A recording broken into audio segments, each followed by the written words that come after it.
ஊர் சமையலுக்கு சப்ஸ்கிரைப் பண்ணுங்க, மறக்காம பெல் பட்டனை கிளிக் பண்ணுங்க.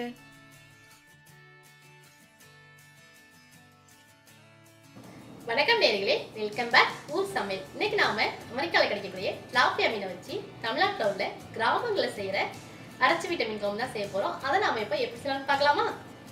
இந்த அரச்சுவிட்ட மீன் குழம்பு நான் இன்னைக்கு மண் சட்டிலே செய்ய போகிறேன். மண் சட்டில் செஞ்சால் ரொம்பவே டேஸ்ட்டாக இருக்கும்.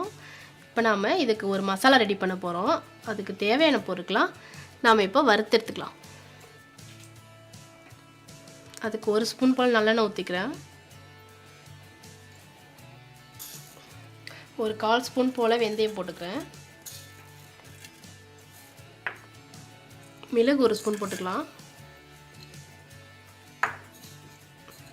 ஜீரகம் 1 ஸ்பூன் போட்டுக்கலாம்.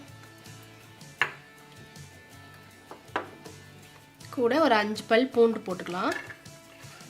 கருவேப்பிலை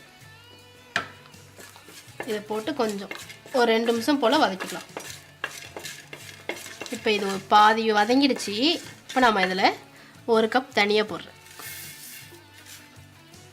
ஒரு 10 காஞ்ச மிளகாய் உங்கள் காரத்துக்கு ஏற்ற மாதிரி நீங்கள் போட்டுக்கோங்க. இதை நாம் ஒரு 5 நிமிஷம் போல் வறுத்தெடுத்துக்கலாம். இப்போ நல்லா தனியாகவும் மிளகாவும் கொஞ்சம் நல்லா வதங்கிடுச்சு. இப்போ நம்ம இதில் 1 கப் போல் நான் தேங்காய் போடுறேன். கூடவே ஒரு தக்காளி நைஸாக கட் பண்ணி வச்சுருக்கேன். அதையும் போட்டு நம்ம ஒரு 5 நிமிஷம் போல் வதக்கிக்கலாம். நம்ம இப்போ இதை வதக்கிட்டு இருக்கும் போதே நம்ம அரைச்சி விட்ட மீன் குழம்பு வாசம் வர ஆரம்பிச்சிரும். இப்போ இது நல்லா வதங்கிடுச்சு. இப்போ நம்ம இதை ஆற வச்சு மிக்சியில் போட்டு அரைச்சி எடுத்துக்கலாம்.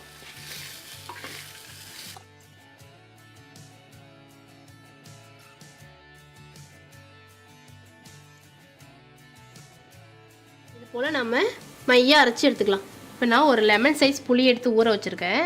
இதை நாம் குழம்புக்கு கரைச்சிக்கலாம்.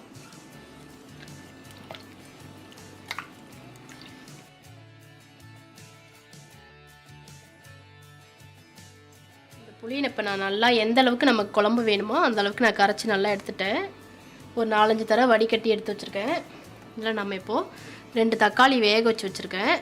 அதையும் போட்டு நம்ம இதில் நல்லா கரைச்சிக்கலாம். கரைச்சி போட்டால் நல்லா டேஸ்ட்டாக இருக்கும்.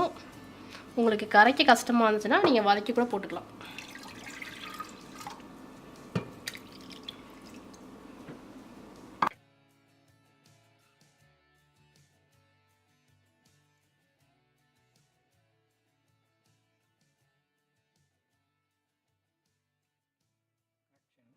இப்போ இந்த மீன் குழம்பை நம்ம தாளிச்சிக்கலாம். இப்போ சட்டி சூடாயிடுச்சு. நம்ம இதில் ஒரு 4 ஸ்பூன் போல் நல்லெண்ணெய் ஊற்றிக்கலாம். கொஞ்சம் எண்ணெய் அதிகமாக தான் ஊற்றணும். 4லேருந்து ஒரு 5 ஸ்பூன் ஊற்றிக்கலாம். 1 ஸ்பூன் போல் வெந்தயம் போட்டுக்கலாம். இப்போ நல்லா வெந்தயம் பொன்னிறமாயிடுச்சு. இந்த மாதிரி செவந்துருச்சு கரைஞ்சிடாமல். இப்போ நான் இதில் ஒரு 10 சின்ன வெங்காயம் போடுறேன்.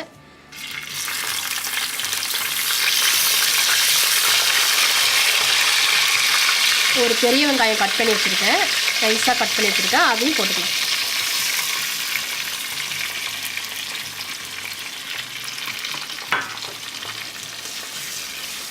சின்ன வெங்காயம் போட்டால் ரொம்ப டேஸ்ட்டாக வரும், அதனால நான் சின்ன வெங்காயம் போட்டிருக்கேன். இதை நாம் ஒரு 5லேருந்து 10 நிமிஷம் நல்லா அந்த கலர் மாறுற வரைக்கும் வறுத்துக்கலாம். இப்போ நல்லா வெங்காயம்லாம் பொன்னிறமாக ஆயிடுச்சு. நம்ம இதில் 1 கப் போல் கருவேப்பிலை போட்டுக்கலாம். இப்போ நம்ம கரைச்சி வச்சுருந்தோம்ல புளித்தண்ணி, தக்காளி புளித்தண்ணிலாம், அதை நாம் இதில் சேர்த்துக்கலாம்.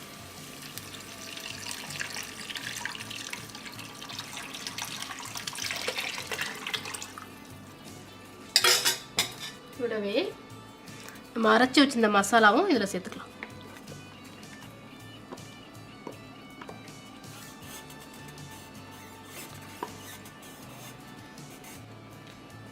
ஒரு 1/2 ஸ்பூன் போல் மஞ்சள்தூள் சேர்த்துக்கலாம்.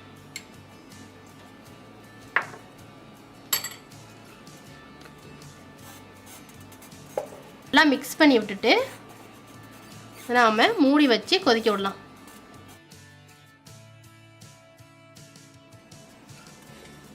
இப்போ இது நல்லா ஒரு கொதி வந்துருச்சு. இப்படி கிண்டி விட்டுக்கோங்க. சில டைம் அடியில் பிடிச்சிரும். நம்ம இதில் 2 வாழைக்காய் கட் பண்ணி வச்சுருக்கேன் சின்ன சின்னதாக. அதை நம்ம இதை சேர்த்துக்கலாம். வாழைக்காய் மாங்காய்லாம் போட்டுக்கலாம். நான் இன்றைக்கி வாழைக்காய் போடுறேன். தேவையான அளவு உப்பு போட்டுக்கலாம்.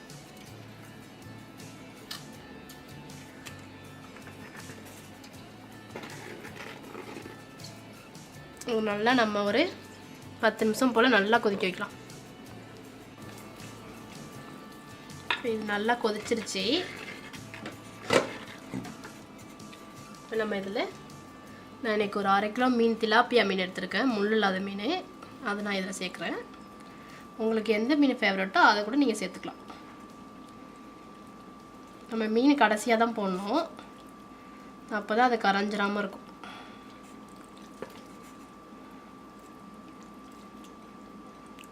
இந்த மீனை நான் மஞ்சத்தூள் உப்புலாம் போட்டு நல்லா கழுவி வச்சுருந்தேன்.